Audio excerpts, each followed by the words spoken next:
This is the second part of our journey to puri. మీరు first part miss అయ్యి ఉంటే ఖచ్చితంగా ఒకసారి చెక్అవుట్ చేసి వచ్చేయండి. ఇంకా పూరిలో దిగ్గనగానే మా ఆనందం వేరే లెవెల్‌లో ఉంది అసలు. వెంటనే డ్యాడీ వాళ్ళు ఒక వ్యాన్ బుక్ చేశారు. ఇంకా టెంపుల్ నియర్‌లో ఉన్న ఏదైనా ఒక రూమ్ తీసుకుందామని ఫస్ట్ అక్కడికైతే స్టార్ట్ అయ్యాం. ఇంకా దిగ్గనగానే టెంపుల్, ఆ గోపురాలు అవన్నీ చూస్తుంటే ఎంత హ్యాపీగా వెలిగిపోతున్నాయో మా మొహాలందరివి ఇక్కడ. ఇంకా లగేజ్ తీసుకొని రూమ్‌కి చలో ఇంకా మొత్తానికి మాకైతే ఒక రూమ్ దొరికింది. చాలా అంటే చాలా బావుంది. కొంచెం ఓల్డ్ ట్రెడిషన్ లుక్ వచ్చింది ఇక్కడ. ఇక్కడ మా దొర అయితే లాస్ట్ టైం మేము ఇక్కడే ఉన్నాం, ఈ రూమే తీసుకున్నామని అందరికీ చూపిచ్చేస్తున్నాడు. ఇంకా అలా ఫుల్‌గా టయర్డ్ వైబ్‌లో ఉన్నా సరే, అరే! మనం జగన్నాథ్ టెంపుల్‌కి ఇప్పుడు వెళ్తున్నాం. నెక్స్ట్ ఇప్పుడు ఫ్రెష్ అవ్వడానికి బీచ్‌కెళ్తున్నాం అన్న హ్యాపీనెస్సే ఎక్కువుంది.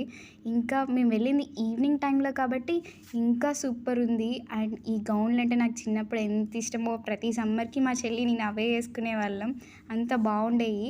ఇంకా బీచ్ దగ్గర క్రాబ్స్, స్నాక్స్ ఎక్సెట్రా అన్నీ ఉన్నాయి.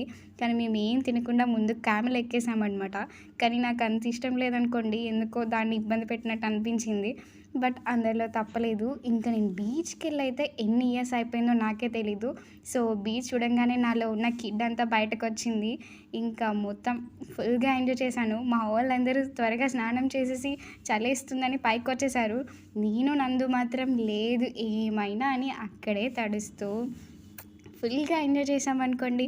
ఇంకా రన్ చేయడం, ఆడుకోవడం అట్లా అవి మాటల్లో చెప్పలేనంత హ్యాపీనెస్ మాలో ఉన్న కిడ్ బయటకొస్తే అలానే ఉంటది కదా! ఇంకా సో, నెక్స్ట్ మన మెయిన్ ఇక్కడ వచ్చింది జగన్నాథ్ టెంపుల్ చూడ్డానికి. సో, ఆ జగన్నాథ్ దర్శనం చేసుకోవడానికి నెక్స్ట్ వీడియోలో చూపిస్తాను. So, stay tune.